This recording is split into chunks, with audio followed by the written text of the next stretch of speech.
Fueled by C4, Cellucor, and Extend.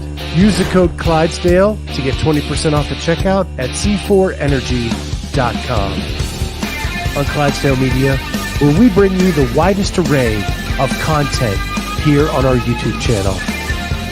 Make sure you like and subscribe to the channel. Hit that notifier so you're first to know when new episodes are available.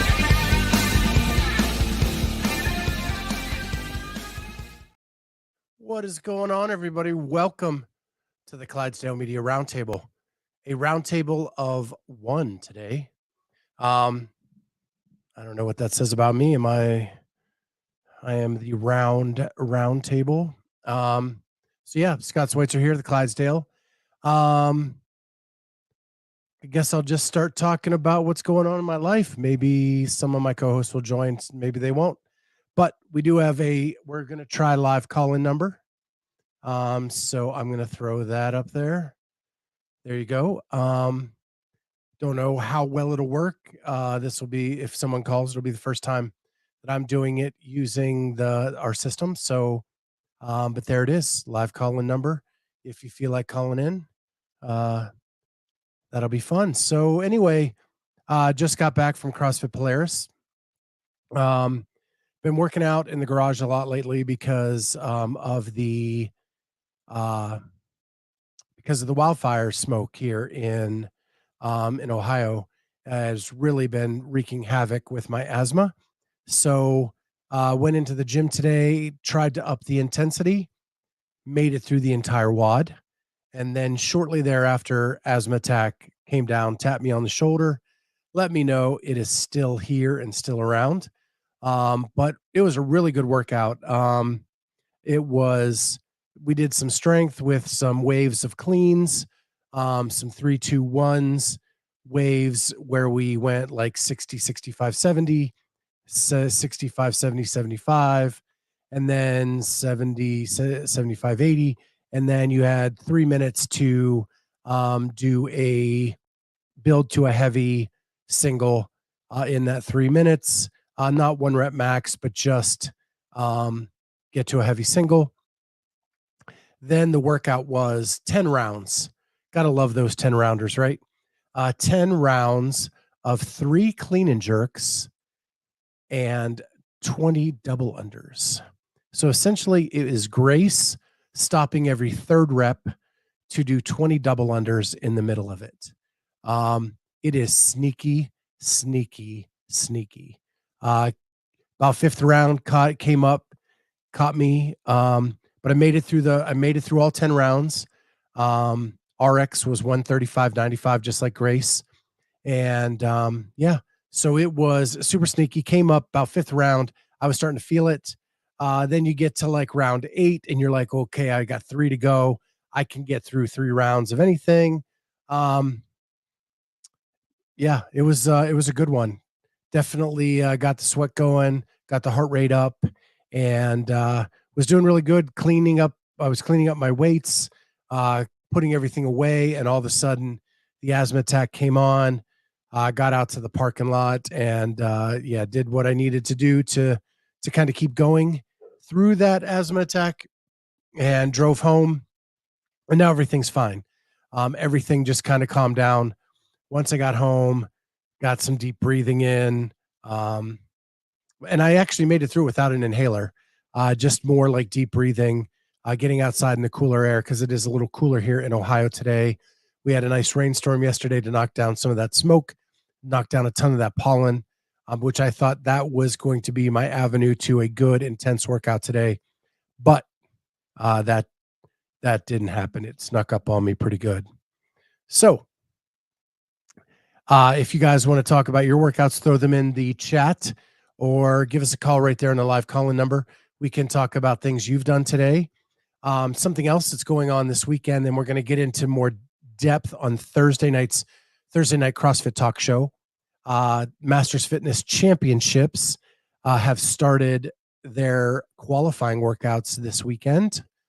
I was just talking to Jamie before I came on the air. She knocked out workout 1 and is going to try to do workout 2 later today if her grip comes back. But yeah, that's coming on. We love our Masters athletes. Um, and if any of you are doing the Masters Fitness Championship qualifiers, we'd love to hear from you. We are going to do a more in depth dive into the qualifiers this Thursday night at 8 o'clock. I'm efforting Colleen or sure. I'm efforting Carlene Matthews, who participated in the Big Fish Foundation this past weekend. So we're going to just have a short chat with her. We're going to talk about the Masters Fitness Collective, and we're going to rank training camps based on their performance at semifinals. We are knee deep into the research of that. Um, And so, yeah, we are going to dive into training camps, how they did at semifinals. The base stat we're looking at right now is how many qualifiers each of them had, what was their average place of finish, things like that. And then Jamie and I are going to just, with our own eyes and analysis, rank the top 5 training camps after all of our research is done. So if you want to prepare for that Thursday night, take a look at the training camps. There's a lot of them now. Um, Doing this research and diving in, you realize there are a lot of different camps out there. Some are much smaller than others, but there's a lot going on in the CrossFit space with camps. So that's something we are looking on doing this Thursday night. In addition to that, we are going to have a couple people on this week. We have scheduled Abby Domit, who will be on Wednesday afternoon at 1 o'clock Eastern. I think 2 o'clock Eastern, 2 o'clock Eastern, 1 o'clock Central. She qualified for her first CrossFit Games. We have been talking to Abby for 2 years through our semifinal series. And so it's really exciting to see that she made it into the CrossFit Games. Thursday, we're going to talk to Tristan Parker. Tristan is Kelly Baker's coach. He also coaches Hattie Kenyo, Savannah. Her last name escapes me at the moment. It begins with an A. Um, and Madison McElhaney, as well as there's a guy he coaches, and he got a team to the games this year. He's kind of the new kid on the block. Ascent is a new program out there. He's kind of the new kid out there, and he's making a name for himself very, very quickly. So we're going to have him on, talk about that, talk about his quick rise to fame in the CrossFit space. And then finally on Friday, after our show Thursday night with Jamie and I's CrossFit Talk show, then Friday we are going to have Kelly Benfey on. She lives in Wisconsin. She was on a team in New Zealand and competed in Australia at semifinals with her team, and they ended up taking second, and she qualified for the CrossFit Games. Her first ever CrossFit Games. She's been to every CrossFit Games in Madison because she lives in Wisconsin as a spectator. This will be her first time there as an athlete, and it's going to be so fun to kind of hear that journey. And yeah, and he's going to hear that journey and all the fun stuff they did at Torian that I think needs to be spread across some other semifinals. And yes, all the new kids on the block jokes are flying in. NKOTB, he's hanging tough. Oh, oh, oh, oh. And so, yeah, and Cory, yeah, Kelly did a lot of traveling. She actually is a partner in a physical therapy practice. Her partner covered like her shifts for her to go and stay in New Zealand for 2 different shifts while she was down there. I think the good news for her is she's not going back to New Zealand to train. They're coming here because she lives in Wisconsin. The games are in Wisconsin, and then they'll be traveling to her this time. But yeah, she did 2 long stints in New Zealand training with her team. So yeah, good stuff. So Other things going on in my life are that my daughter has a new job. I've talked about that a few times on here. She is currently trying to figure out when and how to move to Pittsburgh, Pennsylvania. Um, and so we're doing a lot of that planning with her. She's actually going to go stay with my mom in Pennsylvania, about 90 minutes north of Pittsburgh, to try to get closer. Her boyfriend actually got a job in Pittsburgh as well. He's going to start working and making that drive every day, from my mom's house down to Pittsburgh, while they're figuring out apartments and stuff like that. And they hope to be in their apartment, just before my daughter starts, mid-July on her new job with United Steelworkers. Is a photographer for their social media and marketing department. So, um, super exciting stuff going on there. Other than that, this weekend I actually took some time to kind of recharge the battery, after all the traveling, to semifinals, and then the stuff going on with my daughter. The weekend we got back, we were doing some stuff there, and then this weekend I just vegged out big time. Watched a couple movies, binge watched a TV show. Um, so I watched the movie Flamin' Hot on Disney. Pretty good, funny, interesting, inspiring little movie there about the janitor who invented the Flamin' Hot Cheeto, which, man, I got to say, I love. But it's kind of the story of him and how he created that flavor, and the steps he took to get noticed, and where he is today with the Frito-Lay company. And then I binge watched the show Platonic and got caught up to where they are now live. And that's the Seth Rogen, show on Apple TV. Uh, Kind of a little bit of a slow starter, but once it got rolling, it got really funny. Highly recommend Platonic on Apple Plus. And then I watched Wakanda Forever and A Man Named Otto, this weekend. So, yeah, my wife and I pretty much just vegged out, uh, recharged all the batteries, watched some TV, watched some movies, did a little bit of stuff around the house and in the yard.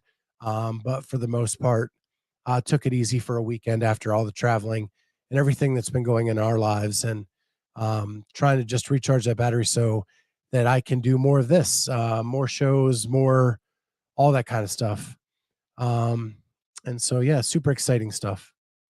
So, Corey, I know that you've talked about doing some, qualifiers this year. Are you doing the Masters Fitness Championship qualifiers?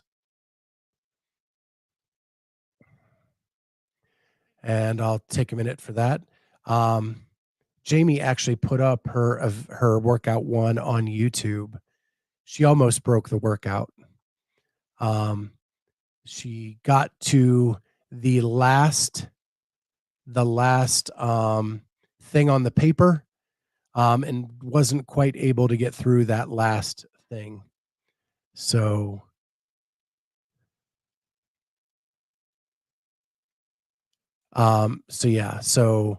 crazy stuff there.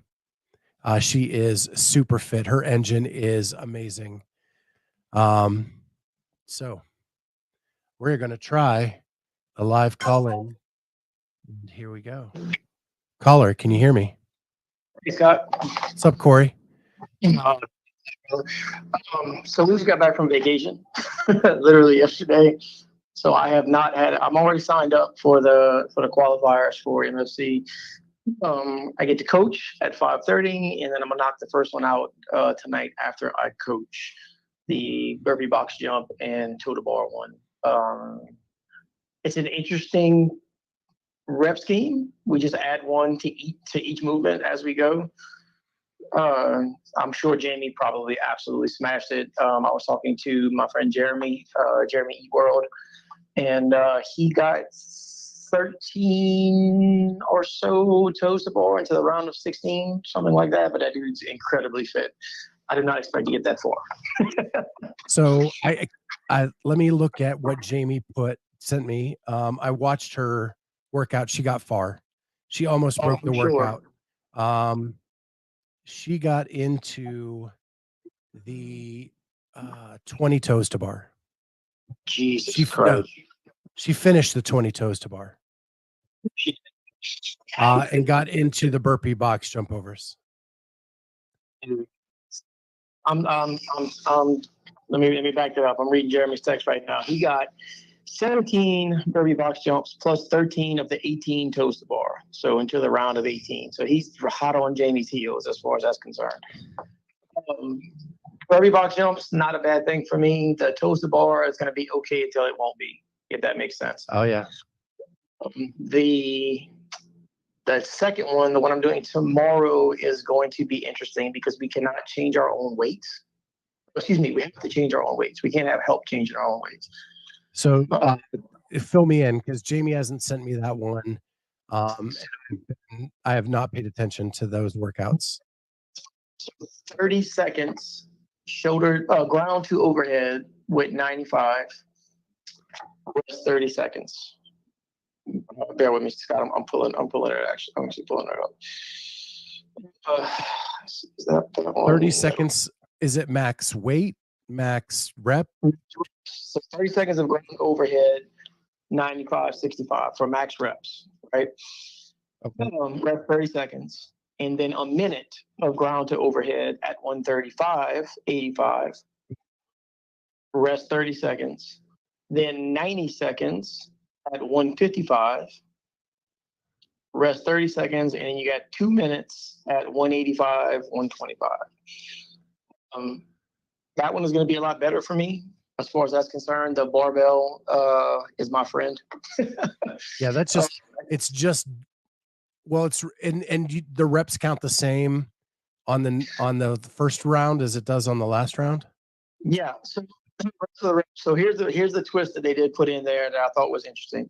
So at any time, I think it's at any time, it might be just during the last one.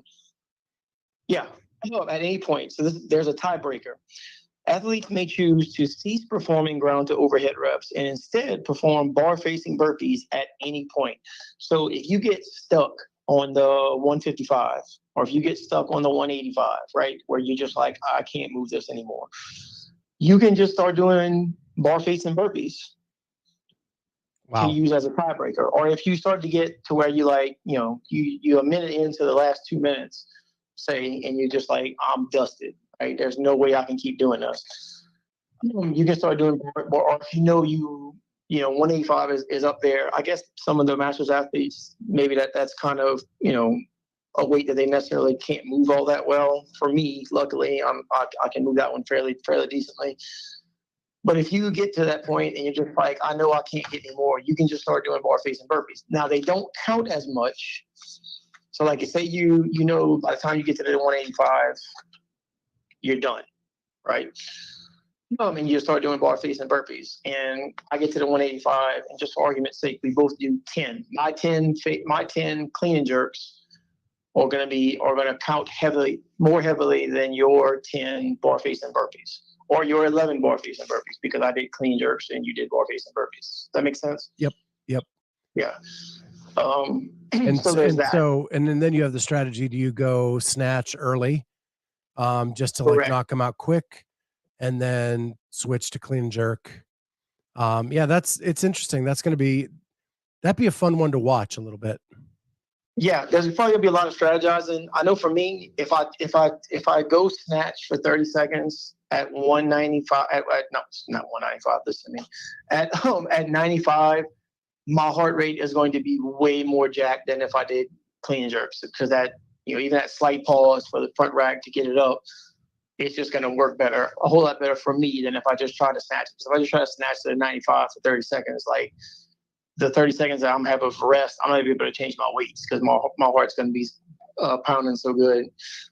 So it's a little bit of pacing, a little bit of strategizing beforehand, saying, okay, this is what I think I can do. And then once the actual weight starts getting on there, you only better move as fast as you can move. So like Randy's one of my favorite workouts, probably my second favorite workout. I'm not mad at Randy.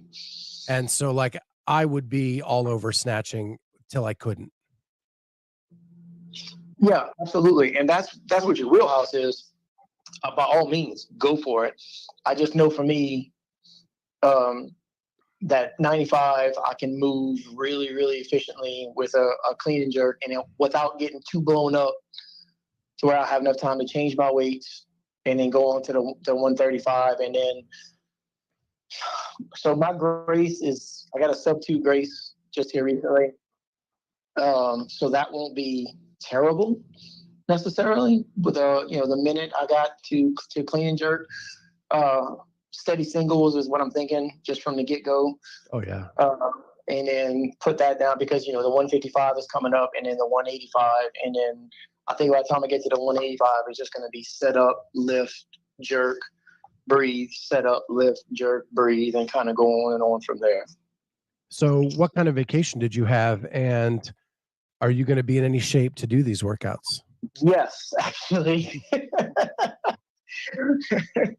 No, we went to Orange Beach, Alabama. I dropped into CrossFit Anchor down there. They follow Mayhem programming. So we drove in Wednesday, spent the day at the beach, rest of the day at the beach, just to say Wednesday. I did not actually eat like an asshole the entire time, so I'm kind of proud of myself for that. Did not do a whole lot of drinking necessarily, but just mostly relaxed. Got up, went hit their 8:15 class Thursday, Friday, Saturday. Did worked out like I normally would. Well, they did do a 1 rep max deadlift on Thursday because they're apparently Mayhem was starting a new cycle. Gotcha. And they were testing or whatnot. So I was like, no, I think I'm gonna be all right. I just picked up some weight just to have something to do while they were doing their stuff. But anyway, yeah, got a couple workouts in, drove home yesterday, and then kind of relaxed a little bit the rest of the time yesterday because they're about 3.5 hours straight from Alabama back to my house. And I think I'll be all right. I mean, I was telling Jamie, as a matter of fact, earlier, talking about her, and my buddy Jeremy, I probably should have timed this out a little bit better as far as the vacation stuff is concerned. But yeah, I'm approaching it like the Open at this point. It's going to be one and done. Go in with a good strategy, hold on as long as I can, and submit, and then see where I land. So Shay, we have Cory Leonard on the phone from the chat. He is talking to us about Masters Fitness Championship qualifiers that are going on this week. When is the deadline for 1 and 2? Deadline 1 and 2, I want to say it's Wednesday. Wednesday night at 8 o'clock, something like that. So I'm going to get 1 done today, 2 done tomorrow. I'm going to take Wednesday. I'm coaching Wednesday, opening Wednesday morning, closing Wednesday night. So probably won't do anything Wednesday. And then I'll either do 3 and 4, like maybe Friday, and then do 3 Friday, and then maybe 4 Saturday or something along those lines, just to kind of get them in. And when is that deadline? That one is it the 19th? I want to say something along those. I don't have it in front of me, Scott. I'd tell you if I did. No. I don't remember. Totally get it. You just got off the road, man. I get it. I did, brother. I did. No, we. I know the first 2 are due. I want to say about Wednesday at like 8 Central or something like that. But I'll have plenty of time. Like I said, 1 and done. If I make it, great. If not, at least I say I gave it a shot. And what programming are you following? Are you doing your own, or are you following a Comp train? Old school. Look, my all box owner / head coach, we've been following Comp Train at our gym since I don't even know how long. It's been quite some time. I know that for a fact. 7 8 years, something along those lines. So when I started over there, I mean, obviously just doing classwork and whatnot, but when I started looking into doing more stuff, my training partner / coach / best friend, he's following the extra programming from Comp Train, and it just makes sense. Because you don't have to sub out things because you did that yesterday or whatever. Correct. Like we can do the extra work that Comp Train has programmed, and then jump into a class and do the WOD that they have programmed for that day. Or, the lifting piece is similar, into what we'd be doing for the individual track, then we'll just go to class, do that, and then maybe do the extra work afterwards and whatnot. And it's funny because, you know, people love to shit on CompTrain. And I chuckle every single time because it's been 5 years in May that I started CrossFit, period. And since I started following the extra programming, my open rank, especially, you know, in my master's division, has gone up almost exponentially. Every single year, going just an upward trajectory. So, like, yep, you can shit on all you want. Pick your poison, pick your flavor. So hear me out, right? Yeah. I think CompTrain is awesome if you are trying to become competitive in the space, right? And if that's your main goal, if you're going to do an hour class and you just want to have fun with it and become fit, it becomes a little tedious. It can. So, and I will say that my gym did it for like probably 2 years, and I was so damn sick of dumbbells. Like, I was ready to chuck them out the door. Like, let me grab a barbell once, man. Come on. Point. That's a fair point. I will say this. Since I've started over there, I have noticed there's been a subtle shift especially the past year and a half, 2 years or so, where it's turning more. We don't pick up a dumbbell every week. We don't pick up a kettlebell every week.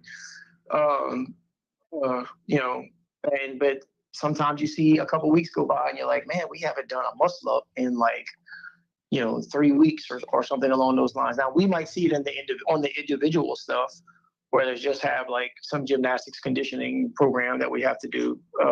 I say we have to do, like they're over there pointing a stick at us.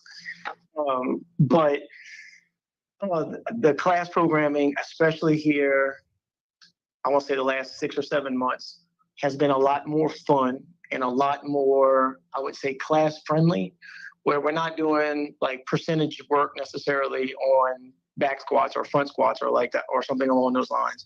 From a coach's perspective, they're giving us a lot of 1 rep max, 3 rep max, 5 rep max type stuff, where your athletes are lifting and they're getting stronger, but they think that we're just doing testing over and over again. Does that make sense? Yeah. So and I'm not trying, like, my shitting on CompTrain is just because that's what I was forced to do for 2 years. Yeah. You know what I mean? And I think it was an overall climate shift in CrossFit that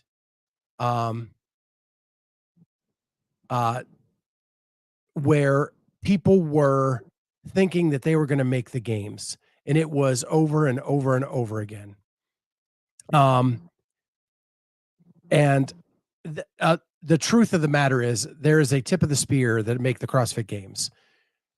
There is a larger tip of the spear that can compete in things like MFC and Legends and stuff like that. For the mainstream athlete like me, it is we are there to get fit.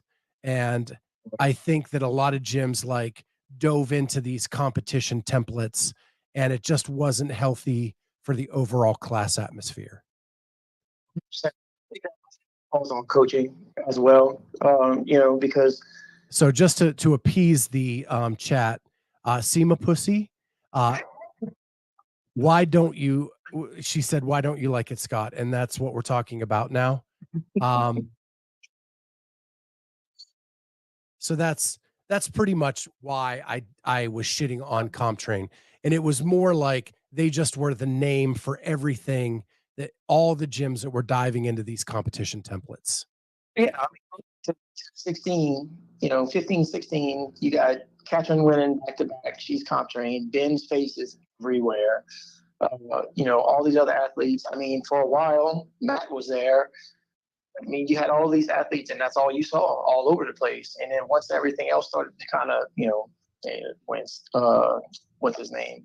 When Rich's stuff started getting popular, and all these other training camps started popping up, then, you know, all of a sudden, oh, CompTrain's fucking stupid. But, and I'm talking about from a games perspective, not just from a training, you know, a daily type thing. It was very easy for people to say stuff like that because all the stuff is nice and new and shiny, and oh man, look at this, and I got all these athletes going over here now. Well, yeah, everybody wants to try something different from time to time. All I know is comp training because that's all we've ever done. So when I dropped into this place these 3 days and we did some mayhem stuff, I enjoyed the shit out of it. It was fun. I had 3 days of fun, but I also had 3 days of fun last week or week before last at my own gym. So I think a lot of it is what you make it and what you get out of it. Does that make sense? I am hot, Nate. Thank you. Yeah. So I think that's an excellent point, right? When I first started CrossFit, it was 2011. My head coach, owner of our gym, would show up. There was nothing on the whiteboard, and literally he would make up the workout while we stood there. Right. So it was new, different, crazy all the time.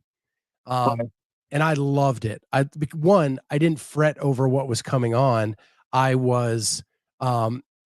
showed up not knowing what was going to be there. And now I'm spoiled again because as people have said, I do go to Christy Ermo's gym, and their programming is freaking phenomenal. It is. They test it themselves. They modify it based on what they see in their testing. Because when Christy was competing, they would do it 2 weeks ahead of us, and then it would show up in our programming like 2 weeks later. And so it is a lot of interval training, which I love. And because anytime this guy gets to rest at least for 15 seconds before going on to the next round, I'm good with that. So yeah. That's what they did. They did intervals, rowing and power cleans on Saturday, 1-to-1 with a partner. So you went through, it was 15, 12, 9 calories, and then 4, 3, 2 power cleans. So 15 cows, 4 cleans, 12, 3, 9, 2, and then your partner went. So you go, I go like that, and it was me and my son, and dude, we had an absolute blast. It was fun stuff. Yeah. We used to do, so my gym when I first started was so small, we had to do partner workouts a lot because there just was no space. And then we outgrew that. And the gym that I used to be at, they're on their 4th facility. That's how much they've grown.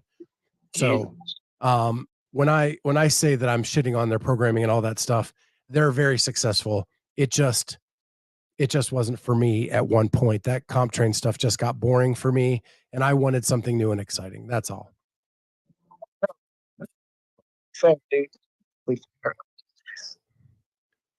What was the Greg Glassman quote? It's CrossFit for anybody. It's just not for everybody, or it's for everybody, but not for anybody. Something along those lines. Yeah, something like that. I think that falls into the same category as programming does.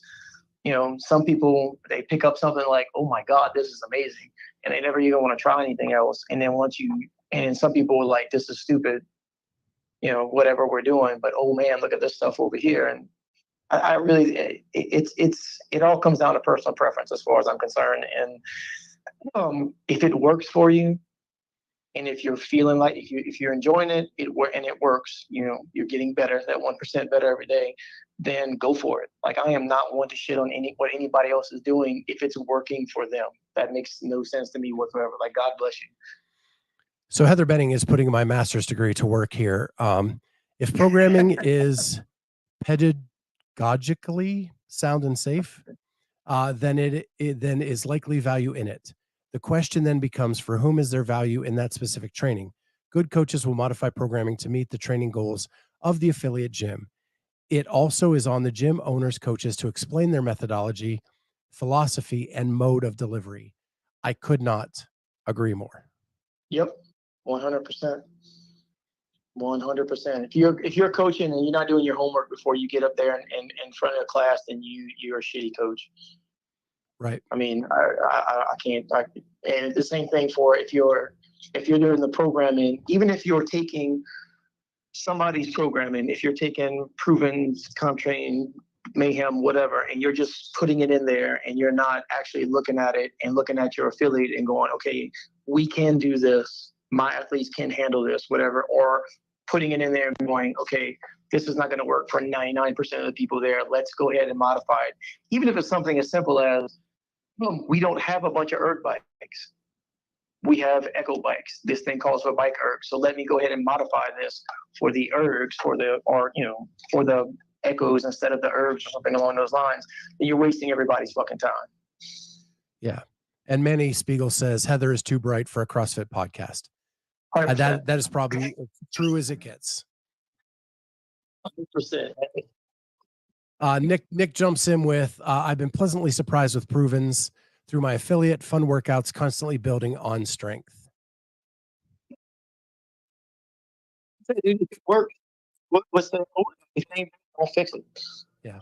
Heather jumps in to have a build on what you said. Agreed. Even what those camps are programming as scaled, you might have to shift to match what is scaled for your clientele membership.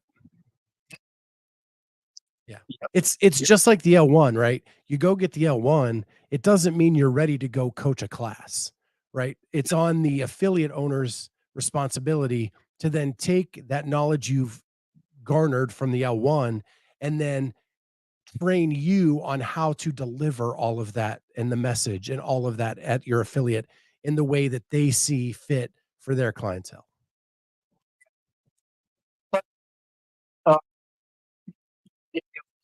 So like I rolled up to this dude's class on Thursday, and whenever he's going through stuff, explaining what we're doing, deadlifting and whatnot. And I told my son, I was like, that sounds familiar, because all the stuff he was saying was the same kind of stuff that we say at our gym, 4 hours from there. Right. And I was like, awesome. I feel like I'm in a good place whenever they're coaching stuff the same way that I would coach stuff. So like that gave me, because I've heard horror stories, people dropping in to places, from being out of town or just stepping into a new gym in there. The coach is just like, hey, this is what we're doing. 10 seconds. I think this is kind of a horror story in my opinion. Seema Pussy says, if I asked the thought process behind why a workout was on the board, my coach would kick me out. At that point, you might need to find a new gym. Yeah, I don't think you need to get kicked out. I think you need to kick yourself out at that point. If I got up in front of my head coach just graduated from War College. He is now a colonel. They are finishing up their vacation. They'll be back. He's been going for a year. If he happened to walk through the main area and heard me coaching and not actually explaining like what was going on and what we were fixing to do, we'd have to have a conversation after that, and it wouldn't be one I would enjoy. I don't understand the point. Like, why are you wasting everybody's time? You're just getting up there and be like, all right, we're doing Fran. Y'all ready? Like, why are we doing Fran? You don't need to know that. Just go hurt. You're on a need to know basis, and you don't need to know. Yeah, that's just silly. Yeah, that's just dumb. Yeah, but I don't know. Maybe Seema is in a place where she doesn't have a lot of choice. I am lucky.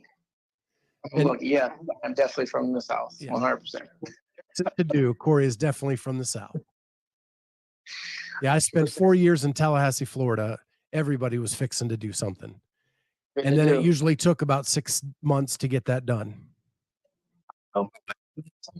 Just nag me every 6 months to do whatever it is on that list. I'll get it done. Just relax. It's gonna be all right. Yeah, that was a huge adjustment for this northerner when I moved south.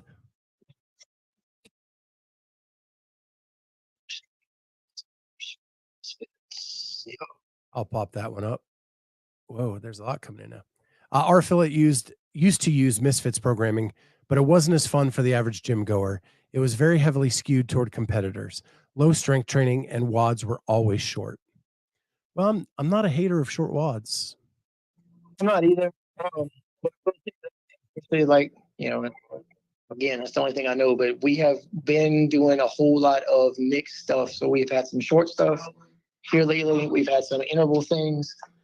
And we've had some longer pieces. Like I told somebody the other day, we've been doing at least one hero workout a week for the past month and a half now.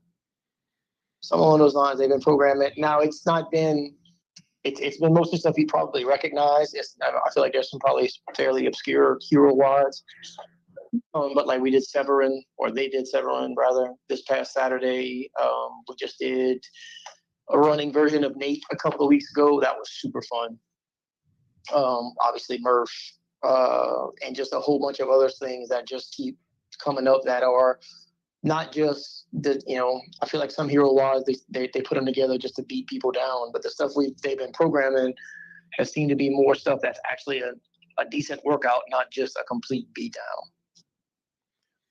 Yeah. So, well, Cory, I want to thank you so much for calling in, man.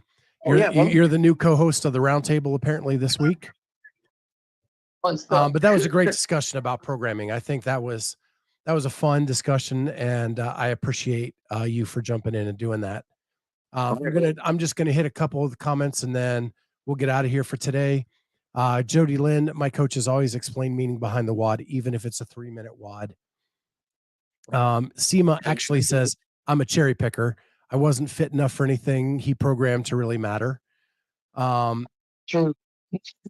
And then she said, I'm a box hopper right now, though, so I'm not a good example. Yeah, it's okay to be a box hopper. Just know you're probably not getting that straight through fitness improvement that you want to get with like a consistent thought process for like a 6-week period. Mechanics, consistency, and intensity. I wonder where I've heard that. I don't know. It sounds like part of my L1. The good old MCI. Not just an old phone company. Yeah. Hey, we're showing our age right there, Scott. Yeah. So with that, guys, Cory, thanks a million, man, for jumping in. This was a fun conversation. Good luck on those MFC workouts. And hey, Jamie and I are jumping on Thursday night at 8. If you want to jump in and share how yours went, we can go in a little deeper. All right. With that, everybody, thank you so much for jumping on. This has been a blast. We will see everybody next time on the Clydesdale Media Roundtable.